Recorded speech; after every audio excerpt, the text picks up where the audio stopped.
Hello everyone, आप सभी को हैप्पी टीचर्स डे। और आज के सेशन में हम लोग कंप्यूटर का दूसरा चैप्टर, काफ़ी इम्पोर्टेंट चैप्टर है, कंप्यूटर का उद्भव और विकास के बारे में देखेंगे। कल के सेशन में हम लोग पहला चैप्टर कंप्यूटर का देखे थे। कंप्यूटर का एक परिचय के रूप में कंप्यूटर क्या है, परिभाषा, कंप्यूटर के सिस्टम के भाग देखे थे। जिस तरह से हम लोग देखते थे हार्डवेयर, सॉफ्टवेयर, डाटा, सूचना, है ना, डाटा प्रोसेसिंग, सॉफ्टवेयर, कंप्यूटर की विशेषता के बारे में चर्चा किए थे। इसके बाद फिर हम लोग देखे थे कंप्यूटर की क्या सीमाएं हैं, है ना, क्या अनुप्रयोग है, क्या प्रभाव है, कंप्यूटर की साक्षरता, यूज़र, इसके बाद डिजिटल, इसके बाद ऑब्जेक्टिव क्वेश्चन देखे थे, है ना। तो उसी तरह से आज के सेशन में दोस्तों हम लोग कंप्यूटर का दूसरा chapter, that is very important, computer का उद्भव और विकास के बारे में देखेंगे। कंप्यूटर का विकास, है ना, abacus, Pascal, difference, engine and analytical engine, census, tabulator, है ना। इसके बाद फिर मार्क 1, ABC, एनियक, है ना। इसके बाद फिर देखेंगे ईडबैक, यूनिवैक, माइक्रो प्रोसेसर, एप्पल 2। इसके बाद नेक्स्ट पॉइंट पे जाएंगे हम लोग कंप्यूटर के विकास का वर्गीकरण, ठीक है। इसके बाद देखेंगे कंप्यूटर का पीढ़ी, है ना, जनरेशन, उसके बारे में हम लोग चर्चा करेंगे। इसके बाद दूसरी पीढ़ी, पहली पीढ़ी, है ना, तीसरी पीढ़ी, चौथी पीढ़ी। इसके बाद नेक्स्ट देखेंगे पाँचवीं पीढ़ी, है ना। इसके बाद फिर अगली पीढ़ी के कंप्यूटर, कार्य पद्धति के आधार पर वर्गीकरण, एनालॉग, डिजिटल, हाइब्रिड कंप्यूटर, आकार और कार्य के आधार पर वर्गीकरण, मेनफ्रेम कंप्यूटर, मिनी कंप्यूटर, है ना, embedded computer, micro computer, personal computer, work station, है ना, नोटबुक कंप्यूटर या लैपटॉप, नेटबुक के बारे में देखेंगे, टैबलेट के बारे में देखेंगे, palmtop, smartphone, laptop, notebook, netbook, है ना, टैबलेट तथा PDA में अंतर देखेंगे। इसके बाद सुपर कंप्यूटर के बारे में देखेंगे, फिर भारत में सुपर कंप्यूटर के बारे में, फिर इसके बाद ऑब्जेक्टिव प्रश्न को देखेंगे। तो ये सब सीक्वेंस में हम लोग देखने का प्रयास करेंगे दोस्तों, और काफ़ी इंपॉर्टेंट है, सेशन में बने रहे हैं। तो चलिए स्टार्ट करते हैं कंप्यूटर का उद्भव यानी इवोल्यूशन, डेवलपमेंट ऑफ कंप्यूटर, है ना। तो देखिए सबसे पहले अगर डेवलपमेंट ऑफ कंप्यूटर के बारे में बात करेंगे तो आपको देखने को मिलेगा एबेकस। बेसिकली एबेकस ये गणना का यंत्र है ना, ये एक प्राचीन गणना का यंत्र है जिसका आविष्कारक प्राचीन बेबीलोन में अंकों की गणना के लिए किया गया था, ठीक है ना। अंकों की गणना करने के लिए, काउंट करने के लिए आपको एबेक को आविष्कार किया गया था प्राचीन समय में, है ना। और इसे संसार का प्रथम गणक यंत्र भी कहा जाता है। तो ये भी याद रखिएगा, संसार का अगर प्रथम गणक यंत्र की बात की जाएंगे तो वो आपका द एबेकस ही होगा, ठीक है ना। इसमें तारों यानी वायर में गोलाकार मन के पियोरी जाती है और इसकी सहायता से गन्ना की आसान बनाया जाता है। देखिए जिस तरह से आप फिगर में देख रहे होंगे, पियोरी जाती ही गन्ना यानी वायर से तारों के लिए गोलाकार मनकी के रूप में। तो इसी से आपका प्राचीन काल में गन्ना किया जाता था, है ना। इसके बाद देखेंगे पास्कल, ठीक है। फ्रांस के गणितज्ञ ब्लेज पास्कल ने 1642 ईस्वी में प्रथम यांत्रिक गणना मशीन यानी मैकेनिकल कैलकुलेटर का आविष्कार किया। तो ये भी अपने आप में इम्पॉर्टेंट हो जाता है कि मशीन गणना, है ना, यांत्रिकी जो प्रथम है गणना मशीन, और कब इसका आविष्कार किया गया, तो 1642 ईस्वी में। किसके द्वारा, तो फ्रांस के गणितज्ञ हैं आपका ब्लेज पास्कल के द्वारा, ठीक है ना। अतः इसे एडिंग मशीन भी कहा जाता है। डिफरेंस इंजन और एनालिटिकल इंजन के बारे में देखेंगे। ब्रिटिश गणितज्ञ चार्ल्स बेबेज, है ना, आप सभी जानते हैं, चार्ल्स बेबेज ने 1822 ईस्वी में डिफरेंस इंजन का आविष्कार किया जो भाप से चलता था तथा गणनाई कर सकता था। 1842 ईस्वी में चार्ल्स बेबेज ने एक स्वचालित मशीन एनालिटिकल इंजन बनाया जो कि पंचकार्ड के दिशा निर्देश के अनुसार कार्य करती थी तथा मूलभूत अंक गणितीय गणना, जोड़, घटाव, गुणा, भागा कर सकती थी। इसका ये कैपेबिलिटी था, है ना।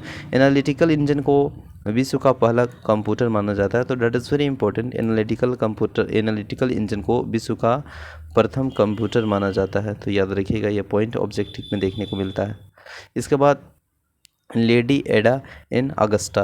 देखिए लेडी एडा अगस्टा की बात करेंगे तो एनालिटिकल इंजन में पहला अगर प्रोग्राम डाला तो अतः इन्हें दुनिया का प्रथम प्रोग्राम भी कहा जाता है ना। इन्हें 2 अंकों की संख्या प्रणाली, बाइनरी जो सिस्टम है, के आविष्कार श्रेय भी माना जाता है। तो बाइनरी जो नंबर सिस्टम है, बाइनरी सिस्टम है, वह आपको आविष्कार प्रणाली जाना जाता है, श्रेय जाता है लेडी एन अगस्टा का। इसके बाद क्या आप जानते हैं कि चार्ल्स बेबेज कंप्यूटर के क्षेत्र में उनकी योगदान के लिए आधुनिक कंप्यूटर विज्ञान का जनक यानी फादर ऑफ मॉडर्न कंप्यूटर कहा जाता है। तो सिंपल सी बात है और हम सभी जानते हैं और ये प्रश्न पूछा जाता है। इसके बारे में अगर हम नेक्स्ट बात करेंगे सेंसस टेबुलेटर का, तो 1890 ईस्वी में अमेरिका का साइंटिस्ट हुआ करते थे हरमन हॉलेरिथ ने इस विद्युत चालित यंत्र का आविष्कार किया। ठीक है ना। इसके बाद नेक्स्ट में है जो आविष्कार किया था सेंसस टेबुलर, तो इसका प्रयोग अमेरिका के जनगणना में किया गया था। ठीक है ना। और इन्हें कंप्यूटर के अनुप्रयोग के लिए मेमोरी के रूप में पंच कार्ड के आविष्कार का श्रेय भी दिया जाता है। ठीक है ना। किसको दिया जाता है? तो अमेरिका के जो साइंटिस्ट हैं वैज्ञानिक है हरमन होलेरिथ को। इसके बाद पंच कार्ड कागज़ का बना एक कार्ड है जिसमें पंच द्वारा छेद बनाकर कंप्यूटर डाटा तथा प्रोग्राम स्टोर किया जाता है। पंच कार्ड रीडर द्वारा पंच कार्ड पर स्टोर किए गए डाटा को पढ़ा जाता है ना, उसको रीड किया जाता है। इसके बाद कंप्यूटर के लिए डाटा स्टोर करने से पहले पंच कार्ड का उपयोग टेक्सटाइल उपयोग में कपड़ा बुनने की मशीनों को नियंत्रित करने के लिए किया जाता था। मार्क 1 की अगर हम बात करेंगे तो 1937 से 1944 ईस्वी के बीच IBM यानी I for international, B for business और M for machine international business machine नामक कंपनी के सहयोग तथा वैज्ञानिक हार्बर्ट आइकेन है ना के निर्देशन में विश्व के प्रथम पूर्ण स्वचालित विद्युत यांत्रिक मैकेनिकल गणना यंत्र का आविष्कार किया गया। इसे मार्क 1 नाम दिया गया है ना। इसके बाद ABC यानी ए ट्रांसपोर्ट बाइनरी कंप्यूटर 1939 ईस्वी में जॉन एटनासॉफ और किलफोर्ड्सबेरी नामक वैज्ञानिक ने मिलकर संसार का पहला इलेक्ट्रॉनिक डिजिटल कंप्यूटर का आविष्कार किया और इन्हीं के नाम पर ABC का नाम दिया गया है ना। इसके बाद इन्हीं के बात करेंगे तो फुल फॉर्म में भी ये प्रश्न पूछा गया है electronic numerical integrator and calculator. 1946 ईस्वी में अमेरिका के वैज्ञानिक JB एकर्ट तथा जॉन मुचली ने सामान्य कार्यों के लिए प्रथम पूर्ण इलेक्ट्रॉनिक यानी फुल्ली इलेक्ट्रॉनिक डिजिटल कंप्यूटर का आविष्कार किया, जैसे एनिया का नाम दिया गया है ना। EDVAC electronic discrete variable automatic computer. ENIAC computer में प्रोग्राम में परिवर्तन कठिन था, इससे निपटाने के लिए वान न्यूमैन ने संग्रहित प्रोग्राम की अवधारणा दी तथा एडवेक का विकास किया। क्या आप जानते हैं कि आधुनिक कंप्यूटर का विकास सर्वाधिक योगदान अमेरिका के डॉक्टर वान न्यूमैन का है। इन्हें डाटा और अनुदेश इंस्ट्रक्शन दोनों की बाइनरी प्रणाली 0 और 1 के संग्रहित करने का श्रेय भी दिया जाता है। तो ये भी इम्पोर्टेंट फैक्ट है। इसके बाद नेक्स्ट फैक्ट को देखेंगे। नेक्स्ट देखेंगे यूनिवेक के बारे में। यूनिवर्सल ऑटोमेटिक कंप्यूटर यह प्रथम कंप्यूटर था जिसका प्रयोग व्यापारिक और अन्य सामान्य कार्यों के लिए किया गया। प्रथम व्यापारिक कंप्यूटर यूनिवेक 1 का निर्माण 1954 में GEC जनरल इलेक्ट्रिक कॉरपोरेशन ने किया था। माइक्रो प्रोसेसर 1970 में इंटेल कंपनी द्वारा प्रथम माइक्रो प्रोसेसर इंटेल 4004 के निर्माण में कंप्यूटर क्षेत्र में क्रांति ला दी है। इससे छोटे आकार के कंप्यूटर का निर्माण संभव हुआ और इन्हें माइक्रो कंप्यूटर कहा गया है ना। छोटे कंप्यूटर को ही माइक्रो कंप्यूटर कहा जाता है। और इंटेल पेंटियम, सेलेरम तथा AMD है ना वर्तमान में कुछ प्रमुख माइक्रो प्रोसेसर उत्पादन ब्रांड है। ठीक है ना। इंटेल कोर देखिए i7 इसका चित्र है। इसके बाद एप्पल 2 के बात करेंगे तो 1977 में प्रथम व्यापारिक micro computer first business micro computer का निर्माण किया गया, जिसे एप्पल 2 का नाम दिया गया है ना। कंप्यूटर के विकास का वर्गीकरण अगर बात करेंगे classification of development of computer, तो कंप्यूटर का वर्गीकरण में देखिएगा तो हार्डवेयर के उपयोग के आधार पर प्रथम पीढ़ी, दूसरी पीढ़ी, तीसरी पीढ़ी, चौथी पीढ़ी और पांचवी पीढ़ी है। कार्य पद्धति के आधार में अगर हम बात करेंगे तो एनालॉग कंप्यूटर, डिजिटल कंप्यूटर और हाइब्रिड कंप्यूटर, ये कार्य पद्धति के आधार पे हो जाएगा। ठीक ना। वो हार्डवेयर के आधार पे था 5 पीढ़ी तक। इसके बाद आकार और कार्य के आधार पे देखेंगे तो main frame computer, mini computer, micro computer और सुपर कंप्यूटर। हार्डवेयर के उपयोग के आधार पर कंप्यूटर को विभिन्न पीढ़ियों या जनरेशन में बांटा गया है ना। जैसे फर्स्ट जनरेशन हो गया जिसका टाइम पीरियड देखिएगा तो 1942 से 1955 के बीच था। इसके बाद नेक्स्ट फैक्ट देखेंगे। देखिए नेक्स्ट फैक्ट देखने को मिलेगा प्रथम पीढ़ी के कंप्यूटर है ना, यानी फर्स्ट जनरेशन कंप्यूटर 1942 से 1955 के बीच है। प्रथम पीढ़ी के कंप्यूटर का निर्माण जो निर्वात ट्यूब यानी वैक्यूम ट्यूब का प्रयोग किया जाता था, है ना, जिसे बॉल्ब भी कहा जाता है। इसके बाद नेक्स्ट अगर हम बात करेंगे तो सॉफ्टवेयर मशीन भाषा यानी मशीन लैंग्वेज तथा निम्न स्तरीय प्रोग्रामिंग भाषा low level programming language में तैयार किया जाता है। डाटा तथा सॉफ्टवेयर के भंडारण के लिए पंच कार्ड तथा पेपर टेप का प्रयोग किया गया। कंप्यूटर का गणना समय या गति मिली सेकेंड में थी। इसके बाद प्रथम पीढ़ी के कंप्यूटर का उपयोग जो मुख्य तथा वैज्ञानिक अनुष्ठान और सैन्य कार्यों के लिए किया गया। इसके बाद इसके आकार बड़े थे, बात सही है। शुरू का जो प्रथम पीढ़ी का कंप्यूटर था इसका आकार बड़ा था और अधिक ऊर्जा खपत करता था। बिल्कुल ऑब्वियस बात है, अगर बड़ा सिस्टम है तो ऊर्जा का खपत भी ज़्यादा होगा। इनकी भंडारण क्षमता कम थी, है ना, तथा गति मध्य थे, मतलब इसका जो स्पीड था वो स्लो था, है ना, और त्रुटि होने की संभावना अधिक थी। इसमें गलत होने की एरर होने की जो संभावना थी, पॉसिबिलिटी, वो अधिक रहती थी। अतः इनका संचालन एक खर्चीला काम था। इसका संचालन एक कहीं न कहीं खर्चीला काम था, ठीक है ना। इसके बाद निर्वात ट्यूब आधारित जो ऊष्मा उत्पन्न करने का कारण इन्हें वातानुकूलित वातावरण में रखना पड़ता था। एनियक, यूनिवैक तथा IBM में, और IBM के मार्क 1 का उदाहरण है। तो मार्क 1 का उदाहरण हो जाएगा एनियक हो गया, यूनिवैक हो गया, IBM हो गया। ये सभी आपका एग्जाम्पल किसका है बताइए, मार्क 1 का, ठीक है ना। 1952 ईस्वी में डॉक्टर ग्रेस हॉपर द्वारा असेंबली भाषा के आविष्कार से प्रोग्राम लिखना कुछ आसान हो गया, ठीक है ना। अब इसके बाद नेक्स्ट देखेंगे सेकेंड जनरेशन कंप्यूटर 1955 से 1964 के बीच में था। दूसरी पीढ़ी के कंप्यूटर में निर्वात ट्यूब की जगह सेमीकंडक्टर ट्रांजिस्टर का प्रयोग किया गया, जो कि अपेक्षाकृत हल्के, छोटे और कम विद्युत खपत करने वाले थे। बिल्कुल पहले से अगर अपडेट हो रहा है तो कहीं ना कहीं पहले की अपेक्षा कंपेयर में ये काफ़ी बेटर रहेगा दूसरा पीढ़ी का कंप्यूटर। देखते हैं इसके बारे में फैक्ट। देखिए चित्र के माध्यम से ट्रांजिस्टर को देख सकते हैं। ये बेस है, इमीटर है और यह कलेक्टर है। कंप्यूटर के लिए सॉफ्टवेयर उच्च स्तरीय असेंबली भाषा, है ना, हाई लेवल असेंबली लैंग्वेज में तैयार किया गया। असेंबली भाषा में प्रोग्राम लिखने के लिए निम्नांकित कोड, है ना, का प्रयोग किया जाता है, जो कि याद रखने के सरल होते हैं। अतः असेंबली भाषा सॉफ्टवेयर तैयार करना आसान होता है। डाटा तथा सॉफ्टवेयर के भंडारण के लिए मेमोरी के रूप में चुंबकीय भंडारण उपकरणों, मैग्नेटिक स्टोरेज डिवाइस जैसे मैग्नेटिक टेप तथा मैग्नेटिक डिस्क आदि का प्रयोग आरंभ हुआ। इसमें भंडारण क्षमता तथा कंप्यूटर की गति वृद्धि हुई पहले की अपेक्षा। कंप्यूटर के कंप्यूटर के प्रोसेस करने की गति तीव्र हुई, जिसे अब माइक्रोसेकेंड में मापा जाता था, है ना। तो पहले की अपेक्षा, है ना, हुआ इसका काफ़ी बढ़िया अपडेट हुआ, ठीक है ना। माइक्रोसेकेंड में मापा जाता था। 1 माइक्रोसेकेंड बराबर 10⁻⁻6 सेकेंड या 1 सेकेंड का 10 लाखवां भाग है, ठीक है ना। व्यवसाय तथा उद्योग में कंप्यूटर का प्रयोग आरंभ हुआ, है ना, और बेंच ऑपरेटिंग सिस्टम का आरंभ किया गया। और सॉफ्टवेयर में कोबोल यानी कॉमन बिजनेस ओरिएंटेड लैंग्वेज और फोर्टोल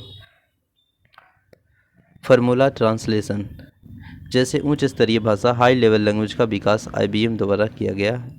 इससे प्रोग्राम लिखना आसान हुआ। देखिए, क्या आप जानते हैं कि ट्रांजिस्टर का आविष्कार 1947 में बेल लेबोरेटरीज के जॉन वार्डिन, बिलियन शॉकले तथा वाल्टर ब्रेन ने किया। अर्धचालक सेमीकंडक्टर पदार्थ सिलिकॉन SI और जर्मेनियम GE का बना ट्रांजिस्टर का तीव्र स्वचालित डिवाइस है ना, ये याद रखिएगा, ये प्रश्न पूछा जाता है। इसके बाद देखेंगे तीसरी पीढ़ी के कंप्यूटर, जिसका टाइम पीरियड की अगर हम बात करेंगे तो आपको देखने को मिलेगा 1964 से 1975 के बीच। देखिए, तीसरी पीढ़ी के कंप्यूटर में ट्रांजिस्टर के जगह में इंटीग्रेटेड का प्रयोग किया गया। देखिए, पहला कंप्यूटर में क्या देखे थे, निर्वात ट्यूब, इसके बाद दूसरा में ट्रांजिस्टर और तीसरा में इंटीग्रेटेड सर्किट। बिल्कुल, तो इसमें अगर हम बात करेंगे IC यानी इंटीग्रेटेड सर्किट चिप का प्रयोग आरंभ हुआ, जिससे कंप्यूटर का लघुरूपण असंभव हो सका। SSI यानी स्मॉल स्केल इंटीग्रेटेड तथा बाद में इसको देखा जाए, है ना, बाद में MSI यानी मीडियम स्केल इंटीग्रेटेड का विकास हुआ। देख लीजिए फैक्ट को, हम लोग देखते हैं। बाद में MSI यानी मीडियम स्केल इंटीग्रेटेड का विकास हुआ। पहले क्या था, स्मॉल स्केल इंटीग्रेटेड, इसके बाद क्या हो गया, मीडियम स्मॉल से, ठीक है ना। जिससे एक इंटीग्रेटेड सर्किट चिप में सेकेंड इलेक्ट्रॉनिक उपकरण जैसे ट्रांजिस्टर हो गया, प्रतिरोधक तथा संचारित्र का निर्माण संभव हुआ। ठीक है ना, यह इंटीग्रेटेड चिप का चित्र है। ठीक है ना, इनपुट तथा आउटपुट उपकरण के रूप में क्रमशः कीबोर्ड तथा मॉनिटर का प्रयोग प्रचलित हुआ। कीबोर्ड के प्रयोग से कंप्यूटर में डाटा तथा निर्देश डालना आसान हुआ। मैग्नेटिक टेप तथा डिस्क के भंडारण क्षमता में वृद्धि हुई, है ना। सेमीकंडक्टर भंडारण उपकरण का विकास हुआ। रैम रैंडम एक्सेस मेमोरी के कारण कंप्यूटर की गति में वृद्धि हुई। कंप्यूटर का गणना के समय नैनो सेकेंड में मापा जाने लगा और इससे क्या हुआ कि कंप्यूटर की कार्य क्षमता तेज़ी से वृद्धि हुई, है ना। 1 नैनो सेकेंड बराबर 10⁻⁹ सेकेंड होता है। कंप्यूटर का व्यावसायिक और व्यक्तिगत उपयोग आरंभ हो गया। पहले की अपेक्षा व्यावसायिक और व्यक्तिगत अपना इंडिविजुअल उपयोग का भी इसमें प्रारंभ हुआ। थर्ड पीढ़ी के कंप्यूटर में उच्च स्तरीय भाषा जैसे एप्पल हो गया, है ना, PL1 पास्कल तथा बेसिक का विकास हुआ। इसके बाद टाइम शेयरिंग सिस्टम और टाइम शेयरिंग ऑपरेटिंग सिस्टम का विकास हुआ। हार्डवेयर तथा सॉफ्टवेयर की अलग अलग बिक्री प्रारंभ हुई, जिसमें उपयोगिता आवश्यकता अनुसार सॉफ्टवेयर ले सकता था। 1665 इसमें DEC, D for digital, E for equipment और C फॉर कॉरपोरेशन द्वारा प्रथम व्यावसायिक कंप्यूटर मिनी कंप्यूटर PGP यानी प्रोग्रामेड डाटा प्रोसेसिंग एड का विकास हुआ। क्या आप जानते हैं इंटीग्रेटेड सर्किट का जो विकास है 1958 में जैक किलवी तथा रॉबर्ट नॉवी के द्वारा किया गया। सिलिकॉन की सतह पर बने एक प्रौद्योगिकी को माइक्रो इलेक्ट्रॉनिक का नाम दिया गया। यह चिप अर्धचालक सेमीकंडक्टर पदार्थ यानी सिलिकॉन, SI और जर्मेनियम के बने होते हैं। तो यह प्रश्न बार बार पूछा जाता है, ऐसे चिप किसके बने होते हैं।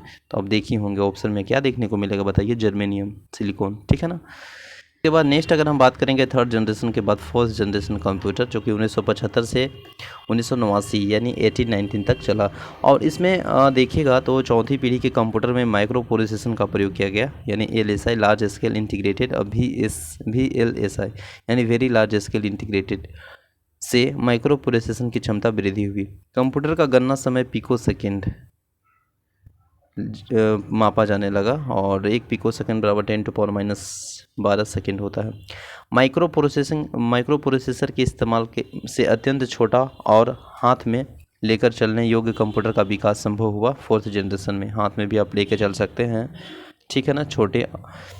अत्यंत छोटा हुआ जिससे आप हाथ में भी कंप्यूटर को लेकर चल सकते हैं, ऐसा विकास हुआ। इसके बाद मल्टीटास्किंग के कारण कंप्यूटर का प्रयोग एक साथ कई कार्यों के संपन्न करने के लिए किया जाने लगा। एक ही टाइम पे अनेक काम को मल्टीटास्किंग के रूप में किया जा सकता है, मल्टी वर्क, ठीक है ना। इसके बाद बात करेंगे माइक्रो प्रोसेसर का, तो इसका विकास M.E. हॉप ने 1971 ईस्वी में किया, इससे क्या हुआ कि व्यक्तिगत यानी पर्सनल कंप्यूटर का विकास हुआ, है ना। पर्सनली आप कंप्यूटर का विकास हुआ। चुंबकीय डिस्क और टेप का स्थान अर्धचालक मेमोरी ने ली और रैम की क्षमता में वृद्धि, कार्य अत्यंत तीव्र हो गया। उच्च गति वाले कंप्यूटर नेटवर्क लैन जैसे लेन वैन का विकास हुआ। समानांतर कंप्यूटिंग यानी पैरेलल कंप्यूटिंग तथा मल्टीमीडिया का प्रचलन प्रारंभ हुआ।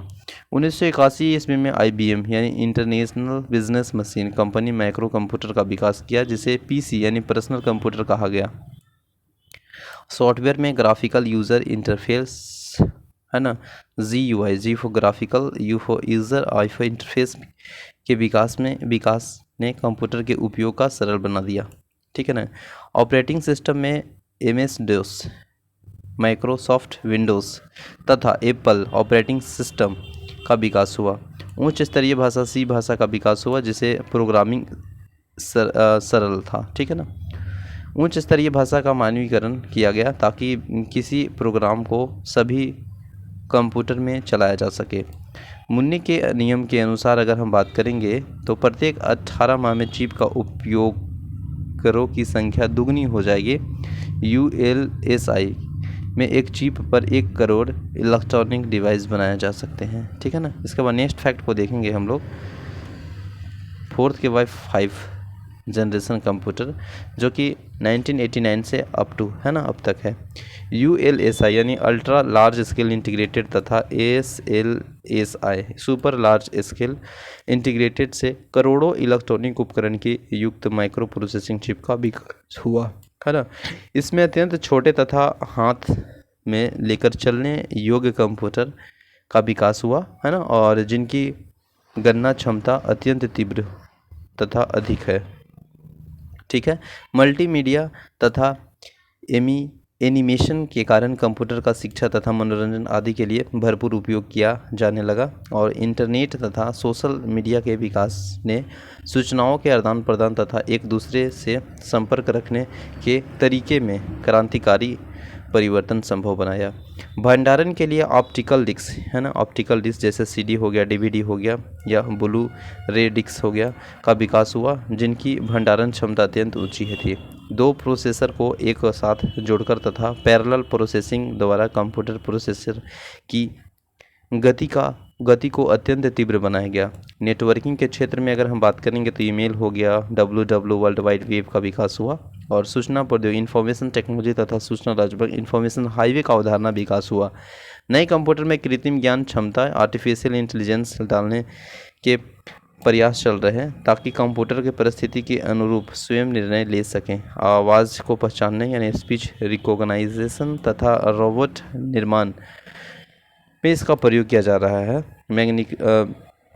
मैग्नेटिक बबल मेमोरी, ठीक ना, मैग्नेटिक बबल मेमोरी का प्रयोग में भंडारण क्षमता में वृद्धि हुई।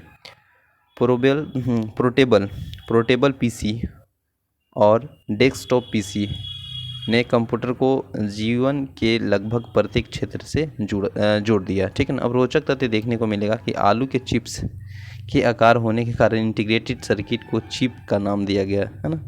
इसके बाद नेक्स्ट हम लोग देखेंगे कौन साइज में जो कंप्यूटर का जनरेशन है उसको। ठीक है ना। देखिए अभी हम लोग सभी देख लिए, प्रथम पीढ़ी, सेकेंड, थर्ड, फोर्थ और 5, तो उसी को सीक्वेंस में देखना है। जैसे प्रथम पीढ़ी है 1942 से 1955 में, इसमें हार्डवेयर क्या था, निर्वात ट्यूब था। सॉफ्टवेयर मशीनी भाषा में binary 01 store program, memory punch card और पेपर थी। गणना समय अगर बात करेंगे तो मिली सेकेंड इसका था। ठीक है ना। उपयोग में देखिएगा तो वैज्ञानिक और रक्षा अनुप्रयोग था। विशेषता में विद्युत और यांत्रिक मशीन, और उदाहरण में ENIAC हो गया, इडवेक हो गया, यूनिवैक हो गया, है ना। इसमें क्या था दोष और गुण, तो खर्चीला, बड़ा आकार था, ऊर्जा की अधिक खपत था। बिल्कुल सही बात है। अगर खर्चीला में देखा जाए तो बड़ा आकार होने के कारण ऊर्जा की अधिकता उपयोग होगा, त्रुटि होने की भी अधिक संभावना होगी, पॉसिबिलिटी। सेकेंड जनरेशन में देखिएगा टाइम पीरियड तो 1956 से 64 में था। इसमें प्रयोग किया गया था हार्डवेयर ट्रांजिस्टर, पहला में वैक्यूम ट्यूब, दूसरा में ट्रांजिस्टर, तीसरा में इंटीग्रेटेड सर्किट और चौथा में माइक्रो प्रोसेसिंग, है ना। तो इसमें देखिएगा तो उच्च स्तरीय असेंबली भाषा का बेंच ऑपरेटिंग सिस्टम था। और इसमें मेमोरी की बात करेंगे, कंप्यूटर मेमोरी, मैग्नेटिक टेप और मैग्नेटिक डिस्क का प्रयोग किया गया। गणना में देखिएगा तो माइक्रो सेकेंड, जबकि मिली सेकेंड था। इसके बाद वैज्ञानिक और व्यापार का उपयोग बढ़ा। मेमोरी और प्रोसेसिंग क्षमता में भी वृद्धि हुई पहले की अपेक्षा। IBM 1401, यूनिवैक, PDP-8 और खर्चीला कम हुआ, अपेक्षाकृत छोटा है और तीव्र है। खर्चीला भी था लेकिन अपेक्षाकृत छोटा था और इसका तीव्र था स्पीड। इसके बाद थर्ड जनरेशन में देखिएगा तो 1965 से 1975 में इंटीग्रेटेड चिप का प्रयोग हुआ, SSI और MSI, है ना। उच्च स्तरीय भाषा का मानकीकरण, टाइम शेयरिंग ऑपरेटिंग सिस्टम, चुंबकीय भंडारण में क्षमता में वृद्धि हुई और मापन के गणना के अगर देखिएगा तो नैनो सेकेंड हुआ। कंप्यूटर का व्यक्तिगत उपयोग इसमें हुआ। हार्डवेयर का, सॉफ्टवेयर की अलग अलग बिक्री, कीबोर्ड व मॉनिटर का प्रोग्राम, IBM 360 और PDP-11 अपेक्षाकृत तीव्र, छोटा और सस्ते, उपयोग में आसान। ठीक ना। फोर्थ देखेंगे इसके बाद 1976 से 1989 तक माइक्रो प्रोसेसिंग, VLSI और कंप्यूटर नेटवर्क का विकास। पर्सनल कंप्यूटर ये इसका हार्डवेयर था और ग्राफिकल यूज़र इंटरफेस, यूनिवैक्स और C भाषा पर्सनल कंप्यूटर के लिए ऑपरेटिंग सिस्टम इसका सॉफ्टवेयर था। मेमोरी में बात कीजिएगा तो सेमीकंडक्टर मेमोरी था और इसका मापन के अगर बात करेंगे समय गति तो इसमें पिको सेकेंड था। कंप्यूटर का व्यावसायिक उत्पादन हुआ, व्यक्तिगत उपयोग में वृद्धि हुई, एक साथ कई कार्य करने के लिए इसका क्षमता हुआ, कैपेबिलिटी हुआ। इसका अगर उदाहरण में बात करेंगे तो आपको देखने को मिलेगा IBM PC, एप्पल PC, है ना। इसके बाद अपेक्षाकृत पहले की अपेक्षा सस्ता हुआ, तीव्र हुआ, उच्च क्षमता युक्त हुआ, उपयोग में आसान हुआ। इसके बाद 5 जनरेशन कंप्यूटर देखेंगे 1990 से अब तक, तो ULSI और SLSI, नोटबुक, लैपटॉप, इंटरनेट का विकास हुआ। इंटरनेट तथा multimedia software, parallel processing, optical disc, virtual memory और विशाल भंडारण क्षमता हुआ। इंटीग्रेटेड और सोशल मीडिया के द्वारा मनोरंजन के रूप में भी हुआ। इसमें अगर हम बात करेंगे तो विशेषता में प्ले एंड प्ले हुआ। उदाहरण के लिए IBM नोट हो गया, पेन हो गया, बुक पेन हो गया, बुन पेटीएम PC और सुपर कंप्यूटर, और अति छोटा और अति तीव्र हुआ। ठीक है ना। इसके बाद अगली पीढ़ी की अगर बात करेंगे नेक्स्ट जनरेशन कंप्यूटर, तो नैनो कंप्यूटर की अगर बेसिकली देखा जाए, नैनो कंप्यूटर, तो नैनो ट्यूबर्स जिनका व्यास 1 नैनोमीटर है ना, 1 × 10⁻⁹ मीटर तक हो सकता है के प्रयोग से अत्यंत छोटा और विशाल क्षमता वाले कंप्यूटर के विकास की परिकल्पना की गई है। नैनो टेक्नोलॉजी में पदार्थ की आणविक संरचना एटॉमिक स्ट्रक्चर का उपयोग किया जाता है। क्वांटम कंप्यूटर की अगर हम बात करेंगे तो विद्युतीय किरणों में ऊर्जा इलेक्ट्रॉनिक की उपस्थिति के कारण होती है और ये इलेक्ट्रॉनिक अपने कक्ष में तेज़ी से भ्रमण करते हैं। इस कारण इन्हें एक समय 0 और 1 और 0 की स्थिति में गिना जा सकता है। इसकी क्षमता का इस्तेमाल कर मानव मस्तिष्क से भी तेज कार्य करने वाले छोटे और तीव्र गति वाले कंप्यूटर का विकास का प्रयास चल रहा है। इस प्रकार के कंप्यूटर में पदार्थ के क्वांटम सिद्धांत का उपयोग किया जाता था। सामान्यतः कंप्यूटर में मेमोरी को बीट से मापा जाता है, तो ये भी याद रखिएगा, इम्पोर्टेंट है। नेक्स्ट अगर हम बात करेंगे इसमें फैक्ट को, तो देखिए आपको देखने को मिलेगा, इसी में देखना एक लाइन छूटा था, तो इसमें जबकि क्वांटम कंप्यूटर में इसे क्यूबिटिक मापा जाता है। देखिए देख रहे थे कि हम लोग सामान्य कंप्यूटर के मेमोरी को बिट में मापा जाता है, जबकि क्वांटम कंप्यूटर में इसे क्यूबिक में मापा जाता है ना। DNA कंप्यूटर, इसमें जैविक पदार्थ जैसे DNA या प्रोटीन का प्रयोग कर डाटा को संरक्षित और प्रोसेसिंग किया जा सकता है। इसे बायो कंप्यूटर भी कहा जाता है। केमिकल कंप्यूटर, इसमें गणना के लिए पदार्थ के रासायनिक गुणों व सांद्रता का उपयोग किया जा सकता है। कार्य पद्धति के आधार पर अगर हम बात करेंगे क्लासिफिकेशन ऑफ वर्किंग टेक्नोलॉजी, तो तकनीक के आधार पर कंप्यूटर को 3 प्रकार में बांटा गया है। पहला एनालॉग कंप्यूटर है ना, एनालॉग कंप्यूटर के बारे में देखेंगे। देखिए हम लोग देख रहे हैं कार्य पद्धति के आधार पर कंप्यूटर को 3 भागों में बांटा गया है। तो पहला देखेंगे हम लोग क्या चीज़, एनालॉग कंप्यूटर, ठीक है ना। तो एनालॉग कंप्यूटर के बारे में देखेंगे, तो एनालॉग कंप्यूटर के बारे में अगर हम बात करेंगे तो समय के साथ लगातार परिवर्तन होने वाले भौतिक राशियों को एनालॉग राशि कहते हैं, जैसे तापक्रम, दबाव, विद्युत वोल्टेज आदि। एनालॉग कंप्यूटर में डाटा का निरूपण लगातार परिवर्तन होने वाली राशि के रूप में होता है। एनालॉग कंप्यूटर की गति अत्यंत धीमी होती है। इस प्रकार कंप्यूटर अब प्रचलन से बाहर हो गया। एक साधारण घड़ी, वाहन का गति, स्पीडोमीटर, वोल्टमीटर आदि एनालॉग कंप्यूटर का ही एग्जाम्पल है, उदाहरण है। इसके बाद दूसरा देखेंगे डिजिटल कंप्यूटर। यह इलेक्ट्रॉनिक संकेतों पर चलने वाली गणना के लिए द्विआधारी अंक यानी बाइनरी सिस्टम 0-1 का प्रयोग किया जाता है। डिजिटल कंप्यूटर में डाटा का निरूपण बाइनरी रूप यानी 0 या 1 में किया जाता है और इनकी गति तीव्र होती है। वर्तमान में प्रचलित अधिकांश कंप्यूटर इसी प्रकार के हैं। इसमें आंकड़ों को इलेक्ट्रॉनिक पल्स के रूप में निरूपित किया जाता है। हाइब्रिड कंप्यूटर, यह डिजिटल और एनालॉग कंप्यूटर का मिश्रण रूप है। इसमें गणना तथा प्रोसेसिंग के लिए डिजिटल रूप का प्रयोग किया जाता है, जबकि इनपुट तथा आउटपुट में एनालॉग संकेतों का उपयोग होता है। इस तरह से कंप्यूटर का प्रयोग अस्पताल, रक्षा क्षेत्र, विज्ञान आदि में किया जाता है। आकार के आधार पर अगर हम बात करेंगे क्लासिफिकेशन बेस्ड ऑन साइज और वर्क, तो इसके आधार पर कंप्यूटर को आकार और कार्य के आधार पर कंप्यूटर को मेनफ्रेम, मिनी, माइक्रो और सुपर कंप्यूटर में बांटा जाता है। पर्सनल कंप्यूटर, नोटबुक, नेटबुक हो गया है ना, टैबलेट हो गया, वर्क स्टेशन तथा पाम टॉप आदि माइक्रो कंप्यूटर के विभिन्न रूप है ना। इसके बाद नेक्स्ट अगर हम देखेंगे तो देखिए मेन फ्रेम कंप्यूटर में मुख्य कंप्यूटर का एक केंद्रीय स्थान पर रखा जाता है जो सभी डाटा और अनुदेशों को स्टोर करता है। उपयोगकर्ता के माध्यम से मेन फ्रेम कंप्यूटर से जुड़ता है तथा केंद्रीय डाटाबेस और प्रोसेसिंग क्षमता का उपयोग करता है। मेन फ्रेम कंप्यूटर आकार में काफ़ी बड़े होते हैं और इनका डाटा स्टोरेज क्षमता अधिक होता है तथा डाटा प्रोसेसिंग करने की गति तीव्र होती है। मेन फ्रेम कंप्यूटर से जुड़कर एक साथ कई लोग अलग अलग कार्य कर सकते हैं, अतः इसे मल्टी यूज़र कंप्यूटर कहा जाता है। इसमें ऑनलाइन रहकर बड़ी मात्रा में डाटा प्रोसेसिंग किया जा सकता है। मेन फ्रेम कंप्यूटर में दो या अधिक माइक्रो प्रोसेस को एक साथ जोड़कर प्रोसेसिंग क्षमता बढ़ाई जाती है। इनमें सामान्यतः 32 से 44 है ना 64 बीट माइक्रो प्रोसेसर का प्रयोग किया जाता है।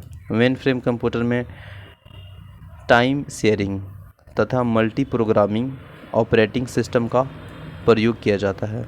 उपयोग के आधार पर अगर उपयोग देखेंगे तो मेन फ्रेम कंप्यूटर का उपयोग बड़ी कंपनी हो गए जैसे बैंकिंग, रेलवे, आरक्षण, रक्षा अनुष्ठान संस्थान हो गया, अंतरिक्ष विज्ञान आदि के क्षेत्रों में इसका प्रयोग किया जाता है। इसके बाद नेक्स्ट फैक्ट को हम लोग देखेंगे जो कि आपको CPU के बारे में यहाँ पे चित्र देखने को मिला होगा। टर्मिनल हो गया, टेप ड्राइव हो गया और डिस्क ड्राइव। देखिए अगर हम बात करेंगे मेन फ्रेम कंप्यूटर का, ये तो फिगर हो गया। इसके बाद मिनी कंप्यूटर देखने को मिलेगा जो कि इसमें अगर हम बात करेंगे तो मिनी से ही पता चल रहा है कि आकार में मेन फ्रेम कंप्यूटर से छोटा है जबकि माइक्रो कंप्यूटर से बड़े होते हैं। इसका आविष्कार देखा जाए तो 1965 में DEC डिजिटल इक्विपमेंट कॉर्पोरेशन नामक कंपनी ने किया था, ठीक है ना, 1965 में। इसमें एक से अधिक माइक्रो प्रोसेसर का प्रयोग किया जाता है और इसकी संग्रहण क्षमता और गति अधिक होती है।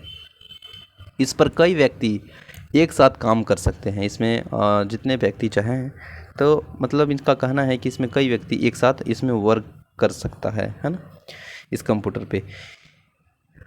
इसके बाद अगर नेक्स्ट पॉइंट की अगर हम बात करेंगे तो आपको देखने को मिलेगा कि एक से अधिक तो माइक्रो प्रोसेसर का प्रयोग किया जाता ही है। इसके संग्रहण क्षमता और गति अधिक होती है और इस पर कई व्यक्ति एक साथ काम करते हैं, अतः इसे संसाधनों का साझा उपयोग होता है। उपयोग में देखिएगा तो यांत्रिक आरक्षण है ना, बड़े ऑफिस हो गया, कंपनी हो गया, अनुष्ठान हो गया, ठीक है ना। इसके बाद देखेंगे एम्बेडेड कंप्यूटर किसी भी उपकरण जैसे टेलीविज़न हो गया, वॉशिंग मशीन हो गया, माइक्रोवेव, कार आदि में जुड़ा छोटा कंप्यूटर जिसे किसी विशेष कार्य के लिए तैयार किया जाता है एम्बेडेड कंप्यूटर कहलाता है। एम्बेडेड कंप्यूटर एक माइक्रो प्रोसेसिंग या इंटीग्रेटेड चिप के रूप में होता है जो इस उपकरण के कार्य को सरल बनाता है। माइक्रो कंप्यूटर की अगर हम बात करेंगे तो इसका विकास 1970 के प्रारंभ हुआ जब CPU है ना, सेंट्रल प्रोसेसिंग यूनिट में माइक्रो प्रोसेसर का उपयोग किया जाने लगा। इसका विकास सर्वप्रथम IBM कंप्यूटर ने किया। इसमें 8, 16, 32, 64 बीट माइक्रो प्रोसेसर का उपयोग किया जाता है। VLSI very large scale integration और ULSI ultra large scale integrated से माइक्रो प्रोसेसर के आकार में कमी आई जबकि क्षमता कई गुना बढ़ गई है ना। मल्टीमीडिया और इंटरनेट के विकास ने माइक्रो कंप्यूटर की उपयोगिता को हर क्षेत्र में पहुंचा दिया है और कई माइक्रो कंप्यूटर को संचार माध्यमों द्वारा आपस में जोड़कर कंप्यूटर नेटवर्क बनाया जा सकता है। Desktop computer, personal computer, laptop computer, netbook computer, tablet तथा स्मार्टफोन माइक्रो कंप्यूटर के ही विभिन्न रूप हैं। रोचक तथ्य देखिएगा, कंप्यूटर निर्माण के उद्योग में अग्रणी होने के कारण भारत का बेंगलुरु शहर है ना, सिलिकॉन वैली के नाम से प्रसिद्ध है, ठीक है ना। तो याद रखिएगा बेंगलुरु शहर सिलिकॉन वैली के नाम से प्रचलित है, फेमस है, जाना जाता है, ठीक है। नेक्स्ट फैक्ट देखेंगे। अभी हम लोग देख रहे थे बेसिकली माइक्रो कंप्यूटर, तो इसका उपयोग देख लीजिए घर, ऑफिस हो गया, विद्यालय हो गया, व्यापार, उत्पादन, रक्षा, मनोरंजन, चिकित्सा आदि अनगिनत क्षेत्रों में इसका उपयोग किया जाता है। इसके बाद पर्सनल कंप्यूटर। देखिए पर्सनल कंप्यूटर की अगर हम बात करेंगे तो इसे डेस्कटॉप कंप्यूटर भी कहा जाता है। आजकल प्रयुक्त होने वाले PC यानी पर्सनल कंप्यूटर वास्तव में माइक्रो कंप्यूटर ही है। इसमें ही बोर्ड, मॉनिटर तथा सिस्टम यूनिट होते हैं। सिस्टम यूनिट में CPU यानी सेंट्रल प्रोसेसिंग यूनिट, मेमोरी तथा अन्य हार्डवेयर होते हैं और यह छोटे आकार का सामान्यतः कार्यों के लिए बनाया गया कंप्यूटर है। इस पर एक ही सिंगल यूज कार्य कर सकता है और इसी कारण इसे पर्सनल कंप्यूटर कहते हैं। तो एक बार में एक ही कार्य को संपन्न किया जा सकता है एक पर्सन के द्वारा, तो इसलिए इसे सिंगल यूजर भी कहा जाता है, तो याद रखिएगा। इसके बाद नेक्स्ट अगर हम बात करेंगे तो इसका ऑपरेटिंग सिस्टम एक साथ कई कार्य करने की क्षमता वाला मल्टीटास्किंग होता है। पीसी को टेलीफोन और मोडेम की सहायता से आपस में या इंटरनेट से जोड़ा जा सकता है। कुछ प्रमुख पीसी यानी निर्माण करती है, जैसे IBM हो गया, लेनोवो हो गया, है ना। इसके बाद फिर आपको एप्पल देखने को मिलेगा, कॉम्पिक, इसके बाद जेनिथ, HCL, HP, ठीक है ना। ये सभी इसका कंपनी है। उपयोग के बारे में देखिएगा, उपयोग के बारे में तो पीसी का विस्तृत उपयोग घर हो गया, ऑफिस हो गया, व्यापार हो गया, शिक्षा के क्षेत्र में, मनोरंजन का क्षेत्र में, डाटा संग्रहण, प्रकाशन आदि अनेक क्षेत्रों में किया जाता है। पीसी का विकास 1981 ईस्वी में हुआ, जिसमें माइक्रो प्रोसेसर 8088 का प्रयोग किया गया। इसमें हार्ड डिस्क ड्राइव लगातार उसकी क्षमता बढ़ाई गई है तथा इसे PCX यानी पर्सनल कंप्यूटर एक्सटेंडेड टेक्नोलॉजी नाम दिया गया। 1984 में नई प्रोसेसिंग 80286 से बने पीसी को PC8 यानी पर्सनल कंप्यूटर एडवांस टेक्नोलॉजी के नाम दिया गया। वर्तमान पीढ़ी के सभी पर्सनल कंप्यूटर को PC80 ही कहा जाता है, ठीक है ना। इसके बाद देख लीजिए, ये पर्सनल कंप्यूटर का फिगर है। इसके बाद वर्क स्टेशन यह एक शक्तिशाली पीसी है जो कि अधिक प्रोसेसिंग क्षमता, विशाल भंडारण और बेहतर डिस्प्ले को ध्यान में रखकर बनाया जाता है। इस पर एक बार में एक से एक ही व्यक्ति कार्य कर सकता है। उपयोग वैज्ञानिक, इंजीनियरिंग, भवन निर्माण आदि क्षेत्रों में वास्तविक परिस्थिति को उद्भव कर सिमुलेशन उनका अध्ययन करने के लिए है, ठीक है ना। इसके बाद नेक्स्ट हम लोग देखेंगे पॉइंट नोटबुक कंप्यूटर या लैपटॉप के बारे में फैक्ट को। देखिए, यह नोटबुक का आकार ऐसा कंप्यूटर है जिसे ब्रीफकेस में रखकर कहीं भी ले जाया जा सकता है। इसमें पर्सनल कंप्यूटर की सभी विशेषताएं मौजूद रहती है। चूँकि इसका उपयोग गोद है ना, यानी लेप पर रखकर किया जाता है, गोद पर रखकर किया जाता है। इसे लैपटॉप कंप्यूटर भी कहा जाता है, ठीक है ना। ये देखिए फिगर है। नोटबुक कंप्यूटर या लैपटॉप का विकास एडम ऑसबर्न द्वारा 1981 ईस्वी में किया गया था। इसमें एक मुड़ने योग्य LCD, monitor, keyboard, touch pad, hard disk, floppy disk drive, CD, DVD driver और अन्य पोर्ट रखते हैं। विद्युत के बगैर कार्य कर सकने के लिए इसमें चार्ज की जाने वाली बैटरी का प्रयोग किया जाता है। सामान्यतः लैपटॉप लिथियम आयन बैटरी का प्रयोग किया जाता है। वाईफाई, ब्लूटूथ की सहायता से इंटरनेट द्वारा भी जोड़ा जा सकता है। नोटबुक के बारे में बात करेंगे तो यह नोटबुक या लैपटॉप कंप्यूटर के लघु संस्करण है, जिसे गतिमान अवस्था में वायरलेस नेटवर्क द्वारा इंटरनेट का उपयोग करने के लिए विशेष रूप में डिज़ाइन किया जाता है। नोटबुक का आकार व वजन लैपटॉप कंप्यूटर से छोटा होता है तथा प्रोसेसिंग और स्टोरेज क्षमता भी कम होती है। नोटबुक शब्द की उत्पत्ति इंटरनेट और नोटबुक शब्द के मिलने से हुआ है। नोटबुक द्वारा इंटरनेट से जुड़ने, वर्ल्ड वाइड वेब पर सर्फिंग करने, ईमेल भेजने तथा प्राप्त करने, सोशल मीडिया का प्रयोग करने, वीडियो तथा ऑडियो फाइल अपलोड किया डाउनलोड करने आदि का काम आसानी से किया जा सकता है। टैबलेट कंप्यूटर के बारे में अगर बात करेंगे तो टैबलेट एक छोटा कंप्यूटर है जिसमें कीबोर्ड या माउस का प्रयोग नहीं होता है ना। इसमें इनपुट के लिए स्टाइलस, पेन या टच स्क्रीन तकनीक का प्रयोग होता है।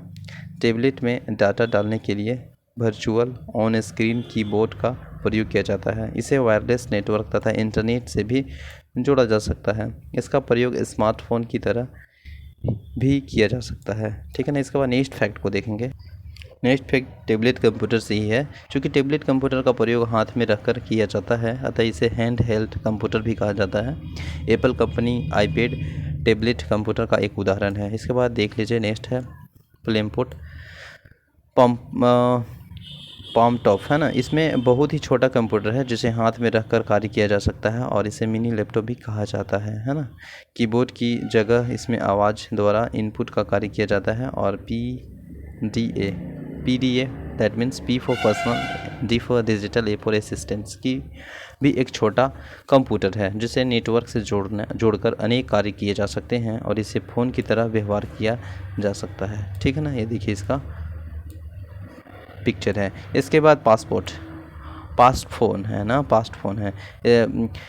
इस माफ़ कीजिएगा, फास्ट फ़ोन नहीं है, ये स्मार्टफ़ोन है। स्मार्टफ़ोन का एक मोबाइल फ़ोन है जिसमें कंप्यूटर की लगभग सभी विशेषता मौजूद रहती है। इसमें डाटा इनपुट के लिए टच स्क्रीन तकनीक का प्रयोग किया जाता है।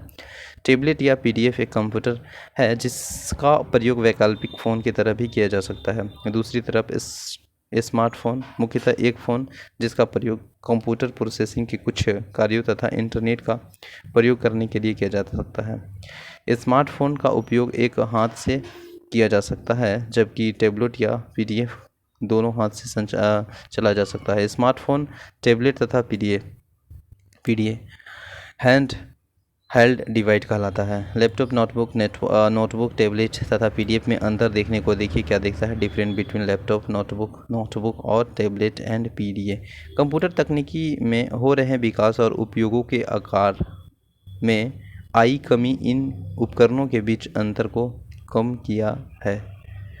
इन उपकरणों के बीच एक रेखा खींच पाना अत्यंत कठिन होगा। ठीक है ना, हो गया है, होगा। देखिए, लैपटॉप डेस्कटॉप कंप्यूटर का मोबाइल संस्करण है। इसमें कीबोर्ड, माउस, स्पीकर उपकरण के साथ ही बना होता है। इसमें डेस्कटॉप कंप्यूटर की सभी विशेषता रहती है, हालांकि प्रोसेसिंग तथा स्टोरेज क्षमता अपेक्षाकृत कम होती है। नोटबुक लैपटॉप कंप्यूटर का लघु संस्करण है। इसका वजन अपेक्षाकृत कम होता है तथा इसे साथ में लेकर घूमना आसान होता है ना। इसके मॉनिटर स्क्रीन का आकार 12 से 15 इंच तक हो सकता है और नेटबुक कंप्यूटर के मुख्यतः गतिमान अवस्था में इंटरनेट तथा उससे जुड़ी सुविधाओं का इस्तेमाल करने के लिए डिज़ाइन किया जाता है। इससे प्रोसेसिंग तथा स्टोरेज क्षमता की अपेक्षा नेटवर्क स्पीड पर ज़्यादा ध्यान दिया जाता है ना। इसके मॉनिटर स्क्रीन का आकार 10 से 14 यानी 10 से 14 इंच तक हो सकता है। नेटबुक में सामान्यतः ऑप्टिकल डिस्क ड्राइव नहीं होता है। टैबलेट कंप्यूटर में कीबोर्ड तथा माउस का प्रयोग नहीं होता है। डाटा तथा निर्देश डालने के लिए स्टाइलस या टच स्क्रीन तथा वर्चुअल कीबोर्ड का प्रयोग किया जाता है। लैपटॉप, नोटबुक तथा नीटबुक का प्रयोग गोद में रखकर किया जाता है, जबकि टैबलेट कंप्यूटर तथा स्मार्टफोन का प्रयोग हाथ में पकड़कर किया जाता है। सुपर कंप्यूटर अत्यंत तीव्र प्रोसेसिंग शक्ति और विशाल भंडारण क्षमता मेमोरी वाले कंप्यूटर सुपर कंप्यूटर कहलाते हैं। सुपर कंप्यूटर का निर्माण उच्च क्षमता वाले हजारों प्रोसेसर को एक साथ समानांतर क्रम में जोड़कर किया जाता है। इसमें मल्टी प्रोसेसिंग और समानांतर प्रोसेसिंग का उपयोग किया जाता है। समानांतर प्रोसेसिंग में किसी कार्य को अलग अलग टुकड़ों को तोड़कर उसे अलग अलग प्रोसेसर द्वारा संपन्न कराया जाता है। सुपर कंप्यूटर पर अनेक उपयोगकर्ता एक साथ काम कर सकता है, अतः इन्हें मल्टी यूज़र कंप्यूटर कहा जाता है। सुपर कंप्यूटर विश्व के सर्वाधिक तेज कंप्यूटर है जो कम समय में जटिल गणनाएं कर सकते हैं और सुपर कंप्यूटर के प्रोसेसिंग स्पीड की गणना FLOP फ्लॉप्स यानी फ्लोटिंग पॉइंट ऑपरेशन पर सेकेंड में की जाती है। यहाँ फ्लोटिंग पॉइंट का तात्पर्य कंप्यूटर द्वारा संपन्न किए गए किसी भी कार्य से है जिसमें भिन्न संख्या यानी फ्रैक्शनल नंबर भी शामिल हो। वर्तमान सुपर कंप्यूटर की गति पेंटा फ्लॉपी में मापी जा रही है। एक पेंटा बराबर 10⁻50 फ्लॉप है। विश्व के प्रथम सुपर कंप्यूटर के निर्माण का श्रेय अमेरिका के क्रे रिसर्च कंपनी को जाता है। That is very important. अगर हम बात करेंगे विश्व में प्रथम सुपर कंप्यूटर का श्रेय अमेरिका के साइंटिस्ट है क्रे रिसर्च कंपनी को जाता है, जिसका स्थापना साइमोर क्रे ने किया था और सुपर कंप्यूटर के क्षेत्र में सर्वाधिक योगदान साइमोर क्रे सुपर कंप्यूटर का जन्मदाता the father of super computer कहा जाता है। तो याद रखिएगा सुपर कंप्यूटर का प्रारूप इस तरह से है। इसके बाद नेक्स्ट फैक्ट देखेंगे, काफ़ी इंपॉर्टेंट है। इसके बाद फिर ऑब्जेक्टिव प्रश्न को देखेंगे, प्रीवियस ईयर को देखेंगे, सीक्वेंस में बने रहें। अब देखिए हम लोग देख रहे थे अभी किसका बताइए, सुपर कंप्यूटर। तो इसका उपयोग देख लीजिए, है ना। सुपर कंप्यूटर का उपयोग अनेक क्षेत्रों में किया जा रहा है, जैसे वैज्ञानिक तौर पे तकनीकों क्षेत्र में अनुसंधान और डिजाइन के लिए, पेट्रोलियम उद्योग में तेज के भंडारण का पता लगाने के लिए, वायुयान और ऑटोमोबाइल उद्योग में डिजाइन तैयार करने के लिए, अंतरिक्ष अनुसंधान में, मौसम विज्ञान और मौसम का पूर्वानुमान लगाने में, रक्षा क्षेत्र में कंप्यूटर पर परमाणु भट्टिया के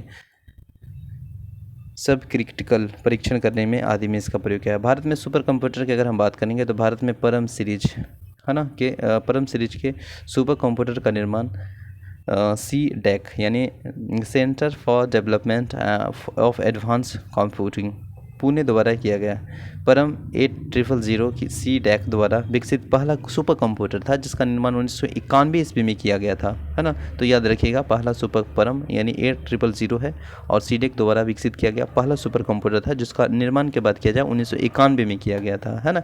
इसका निर्माण का श्रेय CDEC निर्देशक डॉक्टर विजय भास्कर को जाता है, याद रखिएगा, जो कि पदम सुपर कंप्यूटर का निर्माण 2003 में किया गया जिसका गणना क्षमता 1 टेरा फ्लॉप यानी 1 टेरा बराबर 10^12 यानी 1 खरब गणना प्रति सेकंड थी। परम युवा 2 सुपर कंप्यूटर का निर्माण 2013 में किया गया जो कि CDEC द्वारा विकसित सबसे तेज सुपर कंप्यूटर है। इसकी गणना देख लेते हैं फैक्ट को। इसकी गणना सुपर कंप्यूटर है जिसकी गणना 500 यानी 500 टेरा फ्लॉपी, है ना।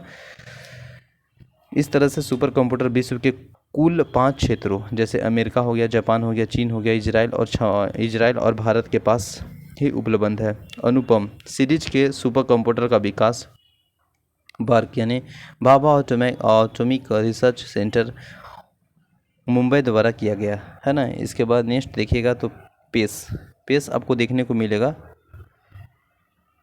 यानी PAC professor for aerodynamic computation and evolution, है ना, ये आपको देखने को मिलेगा, ठीक है ना। तो ये सीरीज के रूप में सुपर कंप्यूटर का निर्माण अनुराग यानी advance numerical research and analysis group Hyderabad द्वारा DRDO defence research and development organisation के लिए किया गया।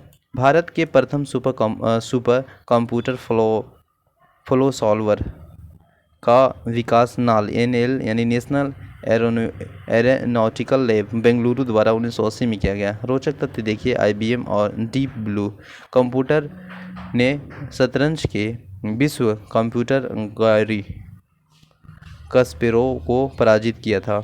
यह 1 सेकेंड में शतरंज के 20 करोड़ चाले, है ना, मैंने खोज सकता है। देखिए कितना रोचक तथ्य है। इसके बाद देखेंगे हम लोग इम्पोर्टेंट प्रश्न उत्तर जो कि प्रीवियस ईयर है।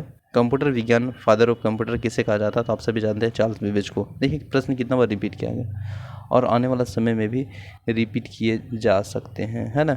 इसके बाद फिर है IBM इंटरनेशनल बिजनेस मशीन, इसका फुल फॉर्म है। संसार का पहला गणक यंत्र कौन है, तो एबेकस। विश्व का पहला कंप्यूटर बनाया गया था तो चार्ल्स बेबेज ने, ठीक है ना, बनाया था कौन, चार्ल्स बेबेज ने, ठीक है। इसके बाद फिर देखिए विश्व का प्रथम इलेक्ट्रॉनिक डिजिटल कंप्यूटर है ENIAC है। वाणिज्य उपयोग के लिए उपयोग कराया गया कंप्यूटर पहला कंप्यूटर है यूनिवैक, ठीक है। इसके बाद स्टेड प्रोग्राम की अवधारणा शुरू की गई थी जॉन वॉन न्यूमैन ने।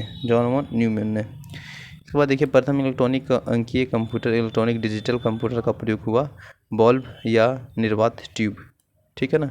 इसके द्वारा पहली पीढ़ी के कंप्यूटर का प्रयोग सॉफ्टवेयर भाषा थी मशीन लैंग्वेज।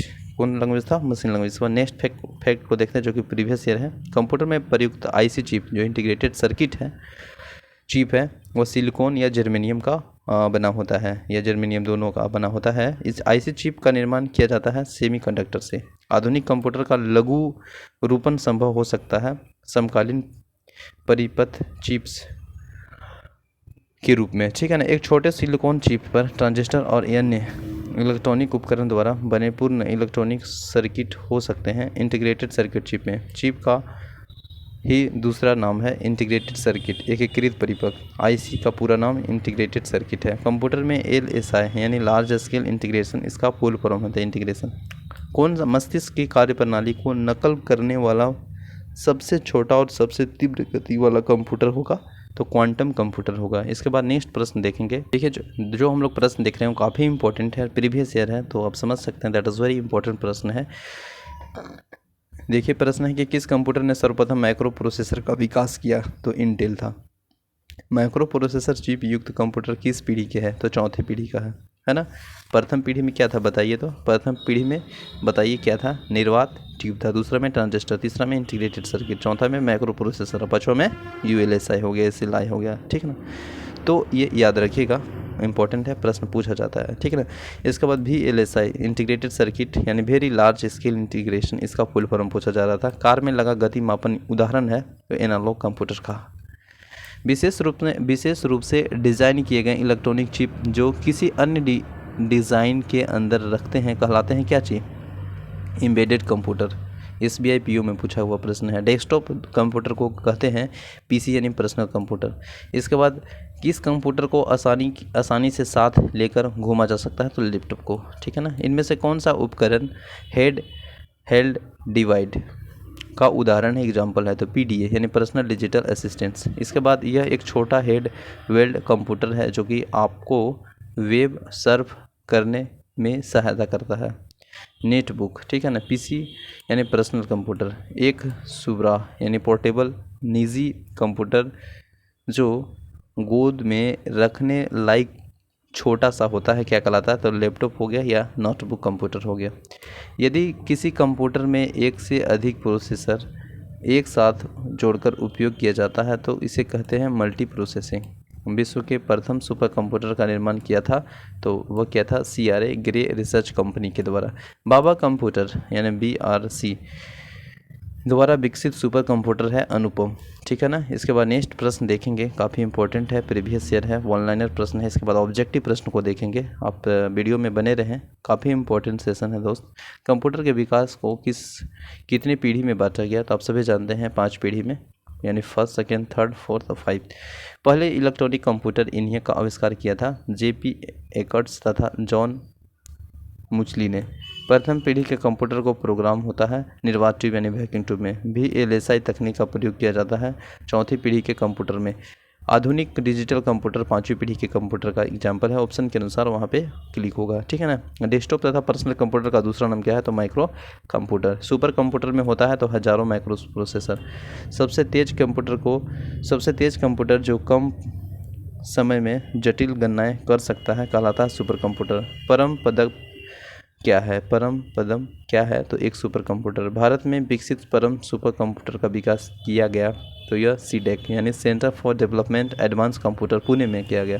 भारत में बना सुपर कंप्यूटर फ्लो सॉल्वर विकसित व डिज़ाइन किया गया तो नॉल यानी नेशनल एरोनॉटिकल लैब बेंगलुरु द्वारा, ठीक है ना। कौन सबसे बड़ा, सबसे तेज, सबसे महंगा कंप्यूटर है? तो ये सुपर कंप्यूटर ही है ना। भारतीय वैज्ञानिक द्वारा विकसित सुपर कंप्यूटर है परम। इसके बाद CDEC का संबंध है सुपर कंप्यूटर से। भारत में सिलिकॉन वैली कहाँ पे है? तो आप सभी जानते हैं बेंगलुरु शहर, ठीक है ना। इसके बाद प्रयोग में आसान को कंप्यूटर भाषा को कहते हैं तो यूजर फ्रेंडली, ठीक है। मोबाइल फ़ोन आविष्कार किया था तो मार्टिन कूपर ने। इसके बाद नेक्स्ट प्रश्न को देखते हैं। नेक्स्ट प्रश्न ऑब्जेक्टिव है और इम्पोर्टेंट है। निम्नलिखित में से कौन सी भाभक परमाणु अनुसंधान केंद्र द्वारा विकसित सुपर कंप्यूटर है? तो यह अनुपम है ना, अनुपम है, देख लीजिएगा एक्सप्लेनेशन। डिजिटल कंप्यूटर का विकसित किया गया तो यह किया गया था US द्वारा, ठीक है ना। इसके बाद है वह आदमी जो कंप्यूटर का जनक समझा जाता है तो आप सभी जानते हैं Charles Babbage the father of computer, याद रखिएगा, ठीक है ना। इसके बाद नेक्स्ट अगर बात करेंगे कंप्यूटर में प्रयुक्त जो IC चिप बनी होती है तो क्या बना होता है? सिलिकॉन की, ऑप्शन नंबर A, ठीक है। इसके बाद नेक्स्ट प्रश्न को देखते हैं और नेक्स्ट प्रश्न क्या पूछ रहा है? संसार का पहला गणक यंत्र कौन है? तो यह ओबेकस है, ठीक है। शुरू ही देख रहे थे इस प्रश्न एक्सप्लेनेशन फैक्ट को। हाइब्रिड कंप्यूटर में प्रयोग होता है तो हाइब्रिड कंप्यूटर में प्रयोग डिजिटल संकेत और साथ ही साथ एनालॉग संकेत भी प्रयोग होता है तो बोथ, ऑप्शन नंबर C बिल्कुल राइट आंसर दिया है, ठीक है ना। इसके बाद माइक्रो प्रोसेसर का आविष्कार किया था तो वह इंटेल ने किया था। कब? 1970 ईस्वी में प्रथम माइक्रो प्रोसेसर 4004 का निर्माण किया था। IBM इंटरनेशनल बिजनेस मशीन क्या चीज़ है? तो एक प्रकार का कंपनी है, फैक्ट्री है ना, ऑप्शन नंबर B जो कि दिया है नीचे, देख लीजिए। वर्तमान में पीढ़ी के कंप्यूटर में प्रयोग होता है तो वर्तमान पीढ़ी के कंप्यूटर में क्या प्रयोग होता है बताइए? तो वह होता है ULSI, है ना, यानी ultra large scale integrated chip का प्रयोग किया जाता है जो कि करोड़ों इलेक्ट्रॉनिक उपकरण लगाए जा रहे हैं इसका, तो option number D right answer हो जाएगा। नेक्स्ट प्रश्न है 10, संसार का पहला प्रोग्रामिंग माना जाता है तो यह लेडी एडा अगस्टा को माना जाता है, option number B right answer हो जाएगा। नेक्स्ट प्रश्न है 11, 11 प्रश्न है, अगली पीढ़ी के कंप्यूटर में प्रयोग किया जाएगा। तो अगली पीढ़ी के कंप्यूटर में एआई प्रयोग किया जाएगा, यानी आर्टिफिशियल इंटेलिजेंस, है ना, कृत्रिम ज्ञान क्षमता का विकास किया जा रहा है, जिससे कंप्यूटर स्वयं को निर्णय लेने की क्षमता विकसित कर सके, डेवलप कर सके। ऑप्शन तो राइट आंसर हो जाएगा ए। नेक्स्ट है, घरों और व्यक्तिगत उपयोग में आने वाले पीसी वास्तव में क्या है? तो आप सभी जानते हैं माइक्रो कंप्यूटर है। Option number A right answer हो जाएगा। नेक्स्ट प्रश्न है, द्विधारी पद्धति बाइनरी सिस्टम का प्रयोग करने वाला कंप्यूटर को कहते हैं? तो यह digital computer, option number B 01, ठीक है ना। नेक्स्ट है, वह कौन मस्तिष्क की कार्य प्रणाली की नकल करने वाला जो सबसे छोटा और सबसे तीव्र गति का कंप्यूटर होगा, वह होगा quantum computer, option number B. Next है, कंप्यूटर की 5वीं पीढ़ी का प्रतीक है? तो 5वीं पीढ़ी का प्रतीक है आपको super computer, option number D, ठीक है ना। नेक्स्ट प्रश्न है, विश्व का प्रथम इलेक्ट्रॉनिक कंप्यूटर कौन है? तो ENIAC है, option number A right answer हो जाएगा। 1946 में JP एकर्ट्स और जॉन मलुची के द्वारा, है ना, निर्मित किया गया विश्व का प्रथम इलेक्ट्रॉनिक कंप्यूटर माना जाता है ENIAC, electronic numerical integrated and calculator. याद रखिएगा, काफ़ी इंपॉर्टेंट है। इंटीग्रेटेड सर्किट चिप विकसित का श्रेय अगर दिया जाएगा तो हम देंगे चार्ल्स बेबेज, तो फादर ऑफ कंप्यूटर है, तो ये नहीं होगा। और JL किल्वी और रॉबर्ट नहीं हो। ऑप्शन नंबर बी और सी यानी बोथ डी राइट आंसर हो जाएगा। नेक्स्ट है, निम्नलिखित में से कौन भारत का विकसित सुपर कंप्यूटर नहीं है? तो परम तो बिल्कुल है, अनुपम भी है, पेस भी है, लेकिन विप्रो नहीं है। विप्रो बेसिकली अगर आप बात करेंगे तो विप्रो जो है आपको देखने को मिलेगा कंप्यूटर निर्माण के क्षेत्र में लगी कंपनी का नाम है विप्रो, कंप्यूटर निर्माण के क्षेत्र में लगी एक कंपनी का नाम है। तो option number D right answer हो जाएगा। भारत में सिलिकॉन वैली स्थित है? तो कहाँ पे? बेंगलुरु में, option number C right answer हो जाएगा। नेक्स्ट है, CDAC डेक का संबंध है? तो यह कहीं ना कहीं कंप्यूटर से, ऑप्शन नंबर ए। आधुनिक कंप्यूटर का लघु रूपन संभव हो सका है निम्न के प्रयोग से? तो वह है समकालीन परिपथ चिप में, ऑप्शन नंबर बी। नेक्स्ट प्रश्न है, काफ़ी इंपॉर्टेंट है, पहला कंप्यूटर बनाया गया? तो पहला कंप्यूटर बनाया गया कब? बताइए। चार्ल्स बेबेज के द्वारा। कब? 1842 ईस्वी में। स्वचालित मशीन बनाया गया जिसे एनालिटिकल इंजन कहा जाता है, और यह मूलभूत अंकगणितीय गणना कर सकता है। IC चिप का निर्माण किया गया? तो यह सेमीकंडक्टर से, option number B. Electronic computer का आविष्कार किया था? तो कौन किया था? बताइए। इलेक्ट्रॉनिक कंप्यूटर का आविष्कार किया था आपको जॉन एटनासॉफ किल्फेंसबेरी ने किया था, ठीक है ना। तो इस तरह से इनमें से कोई नहीं राइट आंसर हो जाएगा। देख लीजिए एक्सप्लेनेशन। भारत में विकसित परम शून्य सुपर कंप्यूटर का विकास किस संस्था ने किया है? तो कौन संस्था किया है? तो यह CDEC किया, option number A. Next, Bharat में बना सुपर कंप्यूटर फ्लॉ सॉल्वर विकसित का डिज़ाइन किया था? तो वह किया था नॉल बेंगलुरु ने। नेक्स्ट है, वाणिज्य उपयोग के लिए उपयोग कराया गया कंप्यूटर था? तो कौन था? बताइए। वाणिज्य के लिए उपयोग कराया गया कंप्यूटर? तो यूनिवेक था, ऑप्शन नंबर सी में देखने को मिलेगा यूनिवेक। देखिए। नेक्स्ट है, भारतीय कंप्यूटर का नाम क्या है? तो परम नाम है Param, option number B right answer हो जाएगा। निम्नलिखित कथनों पर विचार करना है। एडम ऑसबर्न ने प्रथम सुबह अभिकलित विकसित किया। इयान बिलूमट, है ना, बिलमुट ने प्रथम कृंतक भेंट फर्स्ट कनेक्ट चिप की उत्पत्ति की? तो ऑप्शन देख लीजिए, एक और दो दोनों सही होगा या दोनों? तो इसमें दोनों सही है, ठीक है ना। पहले की इलेक्ट्रॉनिक अंकीय कंप्यूटर में क्या था? तो पहले क्या था? बताइए। वाल्व था, ऑप्शन नंबर बी। नेक्स्ट है, विशेष रूप से डिजिटल किए गए कंप्यूटर चिप जो कि किसी अन्य डिवाइस के अंदर रखते हैं क्या कहलाते हैं? तो वह कहलाते हैं बेसिकली एम्बेडेड कंप्यूटर। नेक्स्ट प्रश्न है, निम्नलिखित में से कौन सबसे बड़ा, सबसे तेज और सबसे महंगा कंप्यूटर है? तो बताइए कौन सबसे तेज, सबसे महंगा और सबसे महंगा कंप्यूटर है? तो सुपर कंप्यूटर होगा, ऑप्शन नंबर बी। नेक्स्ट है, एक छोटे सिलिकॉन चिप में ट्रांजिस्टर और अन्य सिलिकॉन उपकरण के द्वारा बने पूर्ण इलेक्ट्रॉनिक सर्किट को कहते हैं? तो क्या कहते हैं? बताइए। इंटीग्रेटेड सर्किट कहते हैं, ऑप्शन नंबर सी। तो आई होप काफ़ी इंपॉर्टेंट हम लोग चैप्टर 2 यानी कंप्यूटर का उद्भव विकास के बारे में देखें, जो कि बहुत ही सीक्वेंस सिस्टमेटिकली वीडियो को रीड किए, पढ़े बुक को। और आई होप कि सेशन अच्छा लगा होगा दोस्तों। तो आप सेशन को लाइक कीजिएगा, चैनल में नए हैं तो सब्सक्राइब करिए, शेयर कीजिए। मिलते हैं नेक्स्ट वीडियो में। जय हिंद।